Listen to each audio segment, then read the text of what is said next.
அன்பிற்கினிய சகோதர சகோதரிகளே, நம் அனைவர் மீதும் ஏக இறைவனுடைய அமைதியும் கருணையும் உண்டாகட்டுமாக என்கிற உயரிய பிரார்த்தனைகளோடு பாலஸ்தீனுடைய காசா பகுதியில் இஸ்ரேலிய ஆக்கிரமிப்பு இராணுவம் நடத்தி வந்த மாபெரும் தாக்குதல்கள் நிறுத்தப்பட்டு இன்றோடு 35வது நாட்களை நாம் கடந்து கொண்டிருக்கிறோம். 2 ஆண்டுகள் நடத்தப்பட்ட பாரிய யுத்தத்தில் முழு காசாவும் அளிக்கப்பட்டிருக்கக்கூடிய சூழலில் இன்றைக்கு காசா பகுதியில் என்ன நடக்கிறது, அதையொற்றிய சர்வதேச நிலப்பரப்பிலே என்னவெல்லாம் நடக்கிறது என்கிற செய்திகளைத்தான் இந்த வீடியோவினூடாக நம்ம தெரிந்து கொள்ள இருக்கக்கூடிய நிலையில் இன்றைய நாள் வெளியாக இருக்கக்கூடிய தகவல்களில் மிக முக்கியமான பல தகவல்களுக்கு முன்பதாக இன்றைக்கும் கான் யூனிஸினுடைய பல பகுதிகளிலும் இஸ்ரேலிய ஆக்கிரமிப்பு இராணுவம் வான்வெளி தாக்குதலை நடத்தியிருக்கிறது. குறிப்பாக எல்லோ பார்டர் என்று சொல்லப்படக்கூடிய அந்த தற்போது உருவாக்கப்பட்டிருக்கக்கூடிய ஒப்பந்தத்தின் பிரகாரம் இஸ்ரேல் கட்டுப்பாட்டில் இருக்கக்கூடிய பகுதிகளில் தான் இந்த தாக்குதல்கள் நடத்தப்படுகிறது. ஆனால் அந்த பகுதிகளிலும் அப்பாவி பொதுமக்கள் வாழ்ந்து கொண்டிருக்கக்கூடிய நிலையில் தான் அந்த பகுதிகள் மீது பாரிய வான்வெளி தாக்குதலை இஸ்ரேலிய ஆக்கிரமிப்பு இராணுவம் நடத்தியிருக்கக்கூடிய நிலையில் காசாவில் அமைதியை உறுதிப்படுத்த வேண்டும் என்று கூறி அமெரிக்காவினால் ஒரு வரைவு திட்டம் முன்வைக்கப்பட்டிருக்கிறது.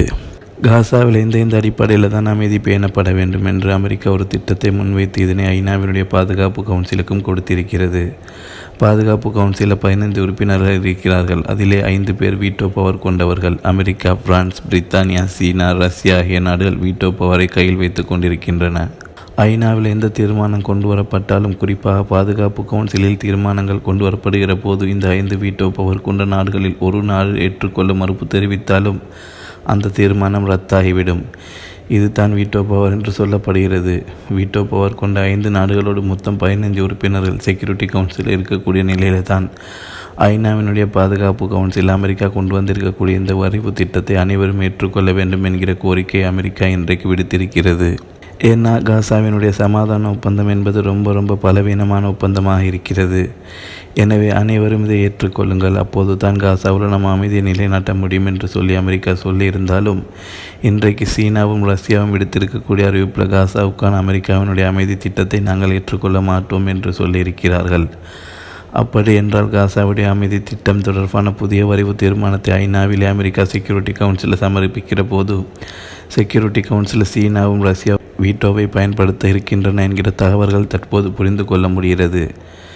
எதற்காக இந்த காரணங்களை சொல்லுகிறார்கள், எதற்காக இந்த முடிவுக்கு சீனா செல்கிறது என்கிற கேள்விகள் எழுந்தாலும் அதற்குரிய பதில்கள் இன்னும் வரவில்லை. ஆனால் காசாவுக்குள் ஒரு சர்வதேச படை என்கிற பெயரில் அமெரிக்கா மீண்டும் காசா மக்களுக்கு தொந்தரவு கொடுக்கக்கூடிய ஒரு நிலையை முடிவை எடுக்கப் போகிறது. குறிப்பாக பாலஸ்தீன விடுதலை அமைப்பினரை எப்படியாவது அடக்க வேண்டும், ஆயுதங்களை இல்லாத ஒழிக்க வேண்டும், இஸ்ரேலினுடைய ஆள்கைக்கு கீழாக ஒரு அடிமைத்தன வாழ்க்கைக்குள்ளாக காசாவை கொண்டு வர வேண்டும் என்கிற ஒரு நுட்பமான திட்டமாக இந்த திட்டம் இருக்கிற காரணத்தினாலேயும் இந்த திட்டத்தை அவர்கள் ஏற்றுக்கொள்ள மறுத்திருக்கலாம்.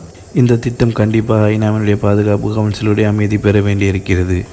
அப்படி பெறுகிற போது இவர்கள் வீட்டோவை பயன்படுத்தினால் கண்டிப்பாக இது பாஸ் ஆகாது. எனவே அமெரிக்காவினுடைய இந்த திட்டத்தை அவர்களால் நடைமுறைப்படுத்த முடியாமல் போய்விடும் என்கிற செய்திகள் வெளியாக இருக்கிறது.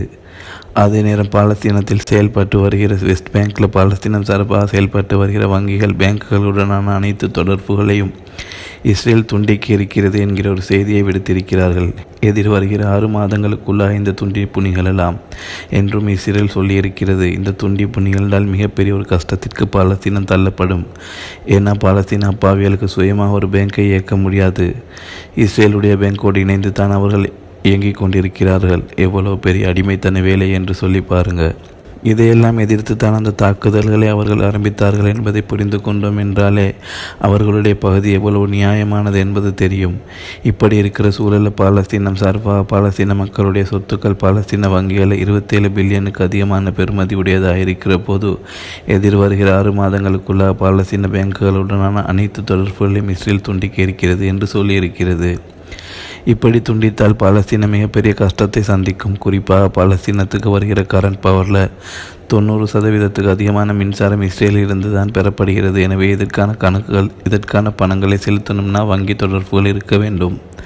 இல்லாவிட்டால் அந்த செயல்பாடுகளை முன்னெடுக்க முடியாது. அதே போன்று தண்ணீர், காசாவுக்கு கிடைக்கக்கூடிய தண்ணீரில் 80% தண்ணீர் இஸ்ரேலில் இருந்து தான் அவர்கள் இறக்குமதி செய்கிறார்கள். எனவே வங்கிகள் மூடப்பட்டால் அல்லது வங்கிகளுடைய தொடர்புகள் துண்டிக்கப்பட்டால் அவர்களால் இந்த காரியங்களை செய்ய முடியாமல் போய்விடும். எனவே இது பாலஸ்தீனத்திற்கு ஒரு மிகப்பெரிய பின்னடைவை கொடுக்கக்கூடிய திட்டமிட்ட சதிச்செயலாக இஸ்ரேலால் முன்னெடுக்கப்படுகிறது என்பதை நம்ம புரிந்து கொள்ள முடிகிறது. அதே நேரத்தில் இஸ்ரேலிய ஆராய்ச்சியாளர்கள் இன்றைக்கு விடுத்திருக்கக்கூடிய ஒரு அறிவிப்பில் நெத்தன்யாவுக்கு மிகப்பெரிய அழுத்தங்கள் இஸ்ரேலுக்குள் உருவாகி வருகிறது. குறிப்பாக நெத்தன்யாகு பேரளவில் தான் ஜனாதிபதியாக இருக்கிறார்.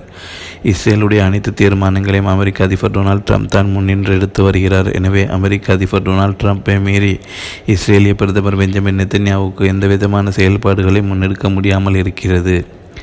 இது நெத்தன்யாகுவின் அரசாங்கத்துக்கு ஒரு மரண அடியாக மாறியிருக்கிறது. மொத்தமாக அமெரிக்க அதிபர் அமெரிக்காவுக்கு மட்டும் அதிபர் அல்ல, இஸ்ரேலுக்கும் அதிபர் என்கிற வகையில் தான் செயல்பட்டு வருகிறார் என்கிற செய்திகள் வெளியாகியிருக்கிறது. அதே நேரம் காசாவினுடைய நகராட்சி ஒன்றியம் விடுத்திருக்கக்கூடிய இன்றைய செய்திகளில் இந்த யுத்தத்தில் கிட்டத்தட்ட 700க்கும் மேற்பட்ட கிணறுகளை மொத்தமாக இஸ்ரேல் அளித்திருக்கிறது. காசாவுக்கு தேவையான தண்ணீர் உள்நாட்டில் இந்த கிணறுகள் மூலமாக சுத்தமான தண்ணீர் பெறப்பட்டு வந்த நிலையில் 700க்கும் மேற்பட்ட கிணறுகளை மொத்தமாக இவர்கள் அளித்திருக்கிறார்கள் என்ற கவலைக்குரிய செய்திகள் பதிவாக இருக்கிறது. அதே நேரம் இஸ்ரேல் இன்றைக்கு மாறி செய்தி பிரிவு ஒரு கருத்து கணிப்பீட்டை மேற்கொண்டிருந்தது. அந்த கருத்து கணிப்பீட்டு எதற்காக மேற்கொள்ளப்பட்டதுன்னா, நேற்றைய தினம் இஸ்ரேலிய பிரதமர் பெஞ்சமின் நெத்தன்யாவுக்கு அவருடைய ஊழல் குற்றச்சாட்டிலிருந்து மன்னிப்பு கொடுங்கள் என்று சொல்லி அமெரிக்க அதிபர் டொனால்ட் ட்ரம்ப் இஸ்ரேலிய அதிபராக செயல்படக்கூடிய ஐசக் ஹெர்சாக்குக்கு ஒரு கடிதம் எழுதியிருந்தார். இதனை உள்நாட்டு மக்கள் எப்படி பார்க்கிறார்கள் என்பதுதான் இந்த கருத்து கணிப்பின் முடிவாக இருந்தது. 44% இஸ்ரேலியர்கள் பெஞ்சமின் நெத்தன்யாவுக்கு பொது மன்னிப்பு வழங்குவது ஊழல் குற்றச்சாட்டில் இருந்து அவரை விடுவிப்பதை ஏற்றுக்கொள்ள முடியாது, அவர் தண்டிக்கப்பட வேண்டியவர் என்பதை ஒப்புக்கொண்டிருக்கிறார்கள். இஸ்ரேலிய மக்களை இஸ்ரேலிய பிரதமர் பெஞ்சமின் நெத்தன்யாவை ஏற்றுக்கொள்ள மறுத்திருக்கிறார்கள். ஒரு கால் இந்த யுத்தம் நடந்து அதில் அவர் ஜெயித்திருந்தார் என்றால் கூட யுத்தத்தை வென்று தந்த தலைவர் என்று சொல்லி அதற்கு அவர்கள் ஒப்புக்கொண்டிருக்கலாம். ஆனால் அதுக்கெல்லாம் நாங்கள் ஒப்புக்கொள்ள முடியாது, அவருக்கு மன்னிப்பு கொடுக்க முடியாது என்பதில் மிக தெளிவாக திடமாக இருக்கிறார்கள் 44%. ட்ரம்பினுடைய கோரிக்கையை நாங்கள் ஏற்றுக்கொள்ளலாம் என்று 39% கருத்து சொல்லியிருக்கிறார்கள். பெரும்பான்மையானவர்கள் ட்ரம்புடைய கோரிக்கையை நாங்கள் ஏற்றுக்கொள்ள முடியாது என்கிற அழுத்தமான செய்தியை பதிவு செய்திருக்கக்கூடிய நிலையில் இன்றைக்கு காசாவுக்குள்ள சர்வதேச படைகள் அனுப்பப்படுவது தொடர்பாக பேச்சுக்கள் தொடர்ந்து எழுகிறது.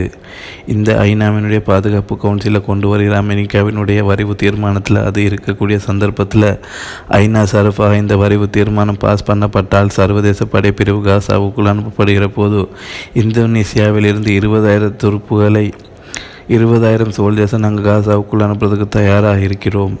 இதிலே மருத்துவர்கள், பொறியியலாளர்கள் உள்ளிட்ட பல பேரும் அனுப்பப்படுவார்கள் என்று இன்றைக்கும் இந்தோனேசியாவினுடைய வெளிவிவகார அமைச்சர் சொல்லியிருக்கிறார். மொத்தத்தில் இந்தோனேசியா தான் திரும்ப என்ன பண்ணுறாங்கன்னு கேட்டால் இந்த சர்வதேச படை விவகாரத்தில் அழுத்தமாக இருக்கிறத நம்ம பார்க்க முடியும். சர்வதேச படை காசாவுக்குள்ளே போனால் மிகப்பெரிய சிக்கல்களை உண்டாக்கும் என்கிற நிலையில் துருக்கியினுடைய படைகள் காசாவுக்குள்ளே வரக்கூடாது என்று மிக தெளிவாக இஸ்ரேல் வாதித்து கொண்டிருக்கு. துருக்கி அதே போன்று கத்தருடைய படைகள் வரக்கூடாதுன்னா அவங்க ஃபேவராக இருக்க மாட்டாங்க. இந்தோனேசியா மாதிரி நாடுகள் ஃபேவராக இருந்துருவாங்கன்றதுக்காக வேண்டி இந்த மாதிரியான அனுமதி அவர்கள் கொடுப்பதற்கு தயாராக இருக்கக்கூடிய நிலையில தான் இன்றைக்கு இஸ்ரேல் காசாவுக்குள் உணவுகள், மருந்துகள் அனுப்புவதற்கு தடை விதித்து கொண்டிருக்கிறது. 600க்கும் மேற்பட்ட லாரிகள் ஒவ்வொரு நாளும் காசாவுக்குள் நுழைய வேண்டிய நேரத்தில் ஒரு நாளைக்கு வெறுமனே 190 லாரிகள் மாத்திரம்தான் உள்ளே நுழைகிறது என்கிற மிகப்பெரிய ஒரு இழப்பாக காசாவுக்குள் இருக்கக்கூடிய சூழலில் நம்ம பார்க்க முடியும். பொறுத்திருந்து பார்ப்போம் என்னவெல்லாம் நடக்கிறது என்பதை. பாலஸ்தீனம் வெற்றி பெற வேண்டும், பாலஸ்தீனம் சுதந்திரம் அடைய வேண்டும், பாலஸ்தீன மக்களும் நம்மை போன்று நிம்மதியானவர்களாக மாற வேண்டும், வாழ வேண்டும் என்கிற உயரிய பிரார்த்தனைகளோடு தொடர்ந்தும் பாலஸ்தீனம் தொடர்பான அன்றாட செய்திகளை உங்களுக்கு மத்தியிலே கொண்டு வந்து தருவதற்கு தயாராக இருக்கிறோம். யாசிர் அரஃபாத் என்கிற நம்முடைய சேனலை சப்ஸ்கிரைப் செய்யாத சகோதரர்கள் சப்ஸ்கிரைப் செய்து இணைந்து கொள்ளுங்கள்.